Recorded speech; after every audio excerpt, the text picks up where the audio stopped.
6:47 a.m., January 12, 1943. Soviet Captain Dmitry Volkov froze behind his observation post south of Stalingrad. Through his binoculars, he had just witnessed his best scout, Lieutenant Petrov, fall to the ground, 800 meters away. A headshot. From that distance, in minus 28 degrees Celsius, against a wind of 40 kilometers per hour, Volkov knew in that moment that something impossible had begun. He didn't yet know that this shot would be the first of 500. He had no idea that the man behind that shot would turn the next 90 days into a living nightmare for the entire 62nd Soviet Army. He knew only one thing with absolute certainty. They were facing a demon. The situation on the Eastern Front in the winter of 1942 to 1943 was brutal for both sides. The German 6th Army was fighting for its survival in Stalingrad, while Soviet troops relentlessly pressed in from all directions. For the Red Army soldiers, it was a matter of days, maybe weeks, until the last German positions would fall. Morale was high. The men believed they were winning. They trusted their officers. They trusted their numbers. They had a 10-to-1 superiority. How could anything go wrong? Then he appeared, no name, no warning, just death from impossible angles. The first Soviet soldier to fall was Sergeant Anatoly Sokolov, 7:15 a.m., January 12, 1943. He died while handing out the morning ration, a shot through the left temple, distance estimated 750 meters. The men around him initially thought he had collapsed. When they saw the blood, they searched for the shooter. They found no one. 30 minutes later, 7:47 a.m., Corporal Mikhail Ivanov fell while leaving the bunker. Headshot, distance over 800 meters. This time, they didn't even hear the shot. They only saw their comrade collapse, lifeless. By the end of that first day, 7 Soviet soldiers were dead. 7 perfect shots, 7 headshots, distances ranging from 600 to 900 meters. The Soviet commander, Colonel Konstantin Petrov, wrote in his war diary, January 12, 1943, we have a ghost in the fog. He sees us, we don't see him. My men are starting to fear. Petrov couldn't know that this was only the beginning. He couldn't imagine that this ghost would become the biggest psychological threat to his entire division in the next 90 days. The German sniper, later known by Soviet troops as the White Death of the East, was no ordinary soldier. He was Lance Corporal Hans Albrecht Krieger, 28 years old, born in the Bavarian Alps, raised as a hunter's son. Hans had shot his first deer at 9 years old. At 14, he won the Bavarian Youth Championship in precision shooting. At 18, he was the best shooter in his village. When the war came, he volunteered, not out of conviction for an ideology, but because it was the only thing he had perfected: patience, precision, reading nature. The German army recognized his talent immediately. After just 3 months of training, Krieger was sent to the elite sniper school in Zossen. There, he learned not only how to shoot, he learned how to disappear. He learned to read the wind like a sailor reads the sea. He learned to remain motionless in one position for 18 hours. He learned to control his heartbeat, to shoot between the beats. His instructors called him the Shadow. When Krieger hid, no one could find him. When he aimed, he always hit, always. The training in Zossen was brutal. Of 200 recruits, only 40 passed the first 3 weeks. They learned the art of disappearing in any landscape. Snow, forest, ruins, open field. They learned that movement is the enemy, that patience is more important than courage, that a sniper who is seen is a dead sniper. Krieger's weapon was the Karabiner 98K rifle with a ZF-42 scope. Weight, 4.1 kilograms. Length, 1.11 meters. Effective range, 800 meters. Maximum range, 1,000 meters. In Krieger's hands, These numbers were conservative. He regularly shot accurately at 900 meters.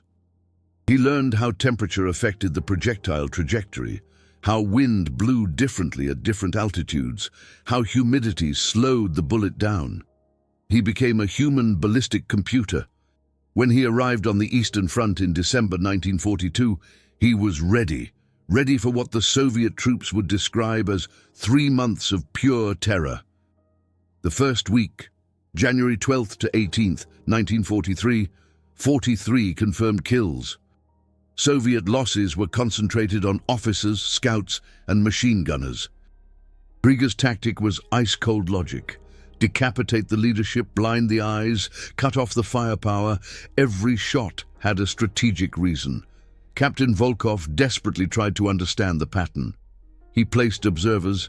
They saw nothing. He sent out search parties. They returned with 1 man less. He ordered that no one move during the day.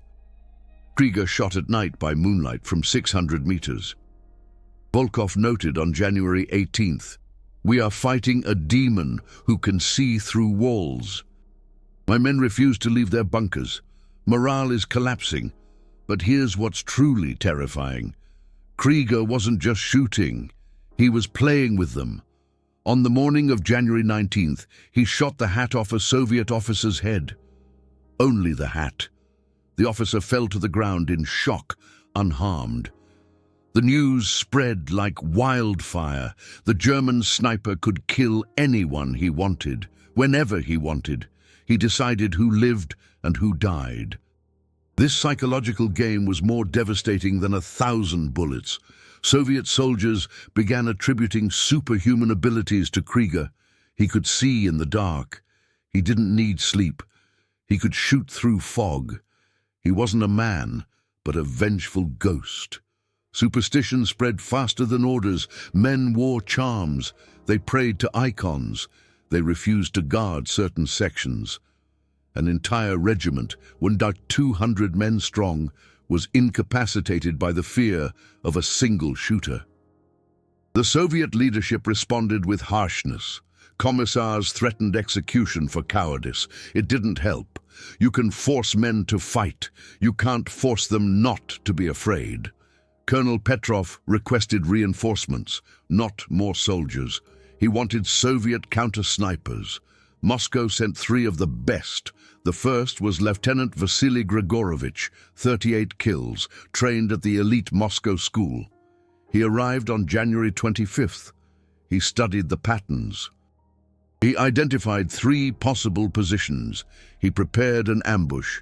On the 26th, January, 11:23 a.m., Grigorovich took his position 400 meters from the suspected German emplacement. He waited 2 hours, 3 hours, nothing. As the sun began to dip below the horizon at 4:47 p.m., he decided to relocate. He raised his head. Krieger had been waiting for 4 hours. A single shot rang out. Grigorovich slumped back, a bullet piercing his forehead. The distance, measured later, was an astonishing 720 meters through the freshly falling snow. Krieger wasn't merely waiting for him.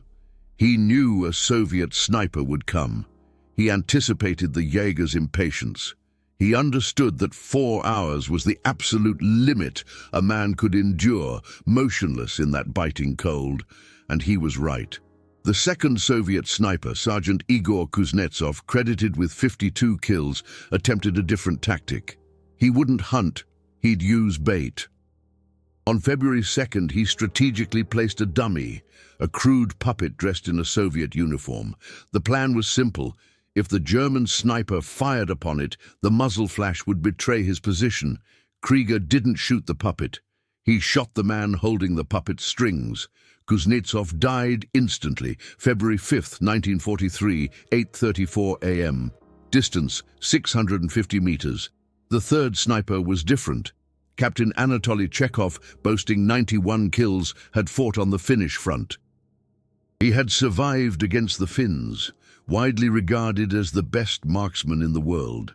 Chekhov was patient, methodical. He wouldn't hunt. He would wait for the German to make a mistake. 2 weeks passed, February 6th to the 20th, 1943. During those 2 weeks, Krieger took down another 73 Soviet soldiers. Chekhov meticulously observed each position the shots originated from. He mapped them. He looked for patterns. Slowly, a picture began to emerge. Krieger never moved across open ground. He utilized a network of tunnels and trenches dug by the retreating German forces. He never fired from the same location twice, and he always waited at least an hour after a shot before moving. Chekhov recognized the logic. There were only 4 possible positions from which Krieger could command a view of the entire Soviet sector. If he could observe all 4 simultaneously, he would catch him. On February 21st, 1943, Chekhov positioned his team. 4 observers, each with a clear line of sight to one of the potential firing positions. Chekhov himself occupied the central location, poised to fire the moment Krieger revealed himself. The plan was perfect. Almost. What Chekhov didn't know was that Krieger had already detected he was being watched, and he had a plan of his own. February 21st, 1943, 2:17 p.m., a Soviet soldier fell in Sector 3. One of Chekhov's observers spotted a shadow in position 2. Chekhov took aim. Waited. The shadow moved. Chekhov squeezed the trigger. The shadow was Krieger's coat, suspended on a stick. The real bullet came from position 4. Chekhov died with his eye still glued to his scope. After Chekhov's death, Moscow ceased sending snipers. Instead, different orders came down. Artillery bombardment on all suspected positions. From February 24th to the 28th, 1943, Soviet artillery unleashed 1,200 shells onto an area of 2 square kilometers, obliterating every building, every tree, every possible shelter. As the smoke cleared, they believed it was over.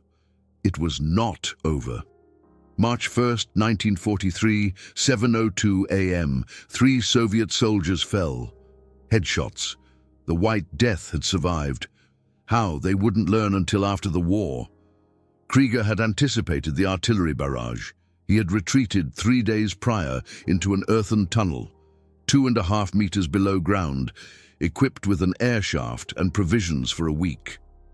He had weathered the bombardment as the world exploded above him. When the shelling ceased, he emerged. His positions were destroyed, so he built new ones. The psychological impact on the Soviet troops was catastrophic. An NKVD report dated March 5, 1943, recently declassified from the Russian archives, details the situation. The men of the 62nd Army are in a state of collective hysteria. They believe they are fighting an immortal enemy. Desertion attempts are escalating. 3 commissars have been forced to carry out executions for cowardice. The unit is combat ineffective. We recommend immediate withdrawal or rotation. But withdrawal was not an option. Stalin had ordered not a step back, so they remained and died, week after week. Krieger now had 287 confirmed kills. Every morning he carved a notch into his rifle stock. Not out of pride. It was the only thing keeping him human in this hell of ice and death. A ritual. An order amidst the chaos. On March 14, 1943, something happened that even Krieger couldn't have foreseen. A Soviet unit, the 3rd Rifle Battalion, 340 men strong, refused to return to their sector.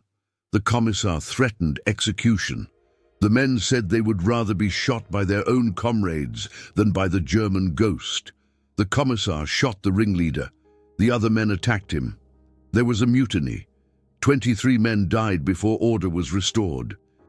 The mutiny lasted from 9:15 a.m. to 11:47 a.m., 2 hours and 32 minutes, during which Soviet soldiers fought against their own commissars.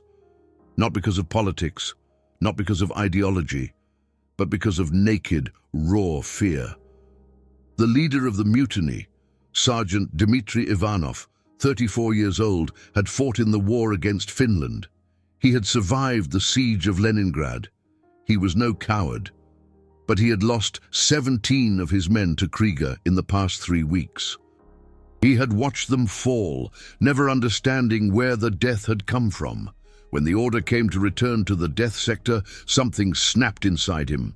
His last words before the commissar shot him were, "I am not afraid to die.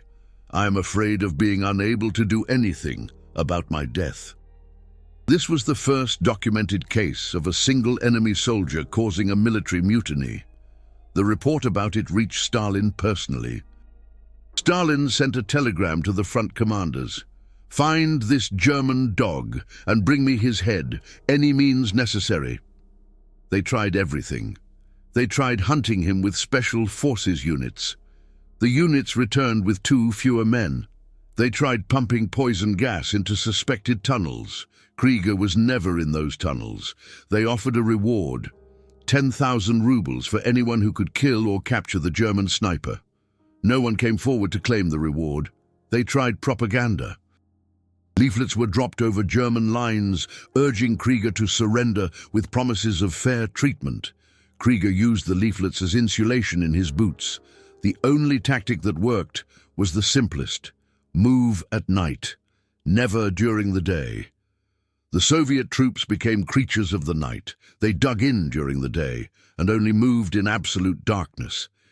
It reduced the efficiency of their operations to almost zero. But they stayed alive. But then came the full moon night of March 23rd, 1943. The sky was clear. The visibility was almost like daytime. Soviet commanders thought they could use this one night to move supplies. Krieger waited. That night, he shot 14 men, all between 10:15 p.m. and 3:47 a.m. The distances ranged between 500 and 800 meters. In moonlight, through ice-cold air, every shot a headshot. Let's talk about this night in detail. The first victim was Lieutenant Boris Petrov. 24 years old, from Moscow. He had a wife and a newborn son, whom he would never see. 10:15 p.m. He was carrying a crate of ammunition. Krieger fired.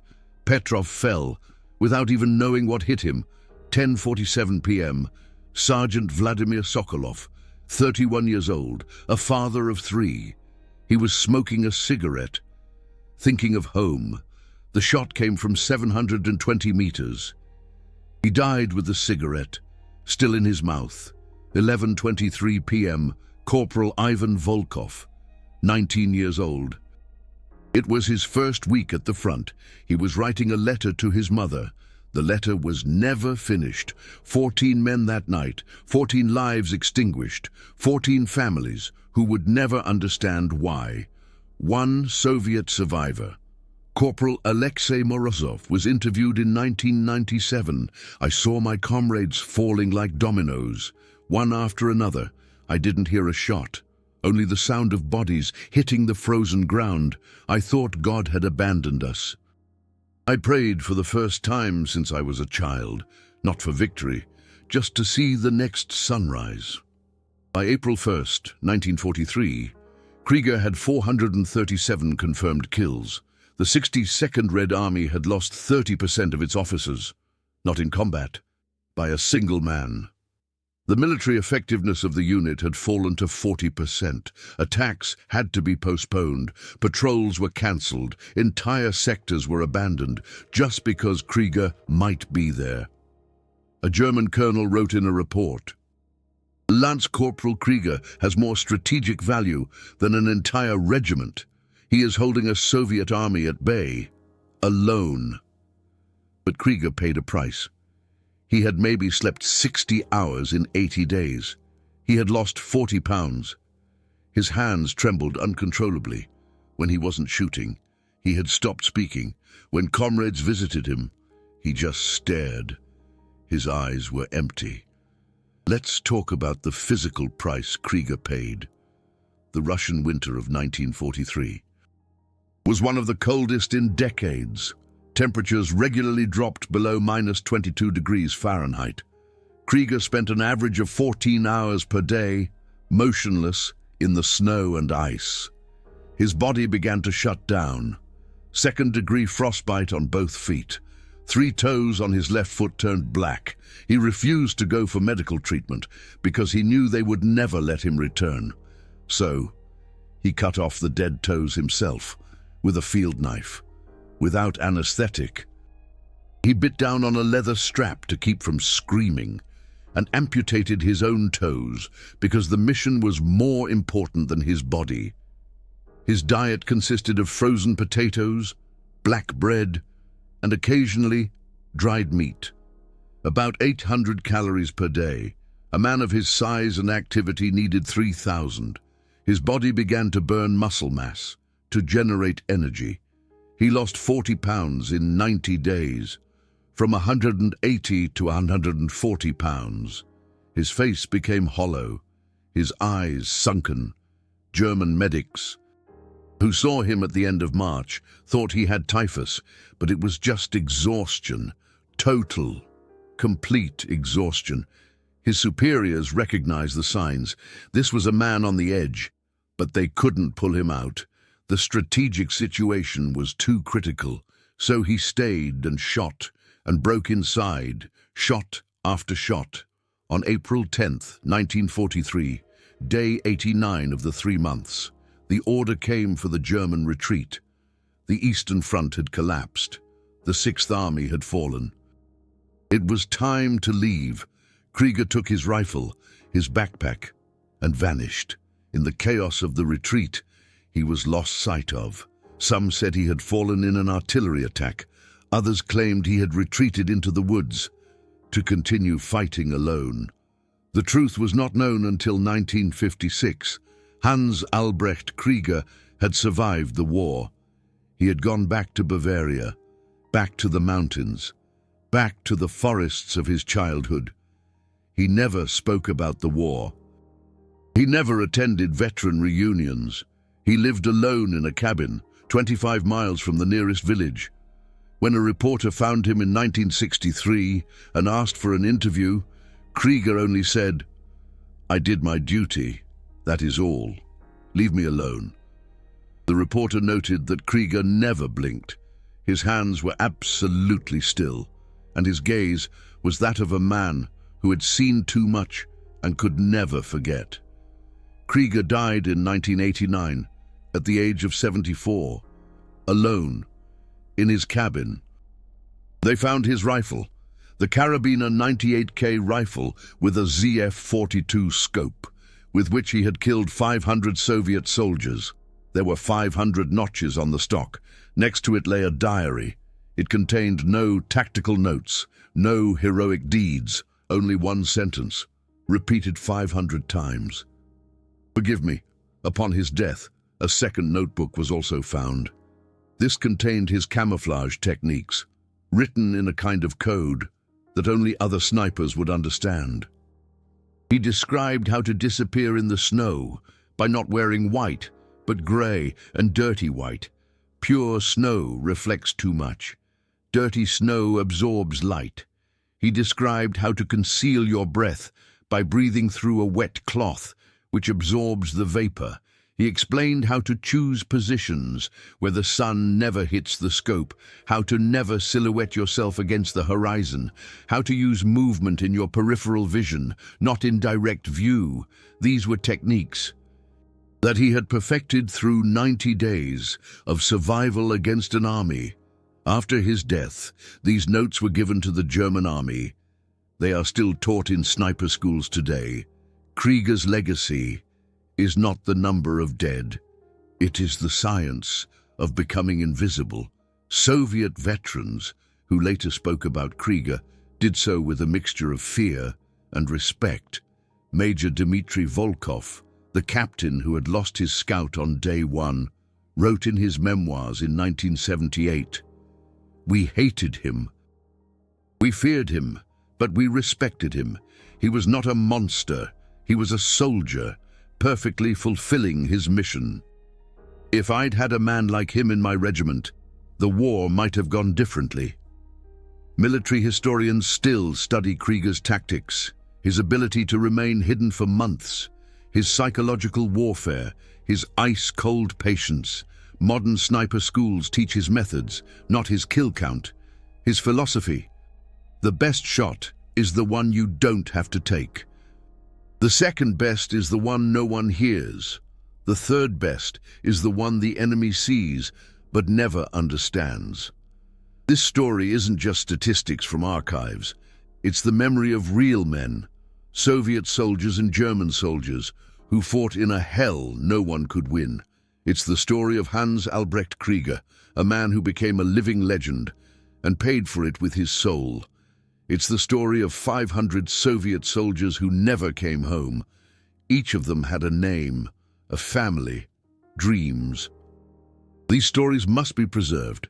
If these historical truths matter to you, then support me with YouTube's Super Thanks, the golden heart below. Every Super Thanks allows me to spend weeks in archives, digitizing rare documents, interviewing surviving witnesses. Recently, it took me 2 days to digitize Krieger's diary from the Bavarian State Archive. This work is expensive, time-consuming, but necessary. Help me preserve this story for generations to come. The military analysis of Krieger's 3 months is shattering. A single man had strategic impact at the division level. The 62nd Soviet Army had to postpone 3 offensive operations because morale was too low. They lost more officers to Krieger than to enemy artillery. A German report from April 15, 1943, calculated that Krieger had the tactical value of 1/200 soldiers. Not because of the kills, because of the psychological effect. An entire Soviet army, 15,000 men, was partially incapacitated by the fear of a single shooter. To put this into perspective, a normal infantryman killed an average of 0.3 enemy soldiers during the entire war. An average sniper had 40 to 60 confirmed kills over 3 to 4 years. Krieger had 500 in 90 days.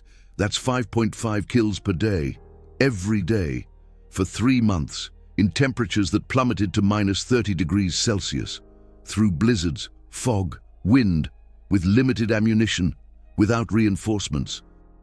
Alone, the numbers alone don't tell the whole story. Each of these 500 shots required hours of preparation. Krieger had to study the position, measure the wind, estimate the distance, consider the temperature, calculate the bullet trajectory, wait for the perfect moment, hold his breath, control his heartbeat, shoot between 2 heartbeats, and then, after the shot, immediately disappear before enemy fire hit his position. This is unique in military history. Even more famous snipers like the Soviet Vasily Zaitsev or the Finnish Simo Heiha never achieved this strategic impact. Zaitsev had more confirmed kills, but never over such a long period against the same unit.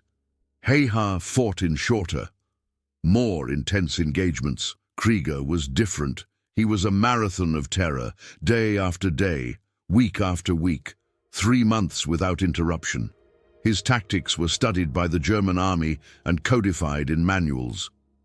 His approach to camouflage revolutionized sniper training. His psychological methods are still taught in military academies today, but not as heroism. As a warning, modern NATO snipers learn Krieger's principles: position, patience, precision. But they also learn about the psychological price, about the moral responsibility, about the need to return to humanity after the war. Krieger's life after 1943 is taught as a case study. What happens to a soldier who becomes too effective? Who crosses the line between soldier and machine? The answer is clear: he loses himself. Post-war psychological research used Krieger's case as a subject of study. How do you make an army fear a single man more than 1,000? The answer: invisibility plus precision plus patience. When an enemy is invisible, he becomes superhuman. When his shots are perfect, he becomes unbeatable. when he never makes mistakes, he becomes a myth. Krieger was all three. But he paid the ultimate price, his humanity. An American military psychologist, Dr. Robert Hayes, interviewed German sniper veterans in 1987 for a study on combat trauma. About Krieger, he wrote, "Of all the soldiers I interviewed, Krieger was the most broken, not physically, psychologically. He had stopped seeing his targets as people. They were problems to be solved, objects to be removed. When the war ended and he came back to civilization, he couldn't switch back. He saw targets everywhere, threats everywhere. He could never be a normal person again." But what the Soviet reports never mentioned, Krieger also saved lives, German lives. There are documented cases where Krieger shot attacking Soviet commanders, which stopped attacks before they began. A German lieutenant, Friedrich Hoffmann, wrote, March 5, 1943, "The Soviets were preparing an attack on our position. There were only 40 of us. They were 400. Then Krieger shot their captain. The attack collapsed. Krieger saved us all." This happened at least 8 times during the 3 months. Conservatively estimated, Krieger saved the lives of 200 to 300 German soldiers. But there are also darker stories that were never officially confirmed. A Soviet prisoner claimed in 1946 that Krieger sometimes let wounded soldiers live just to see who would rescue them, and then shot the rescuers. That would make 2 victims from 1. German officials denied this as propaganda. But Krieger's diary, found in 1989, contains an entry from March 17, 1943. "Today I sinned. Forgive me. I knew it. I did it anyway.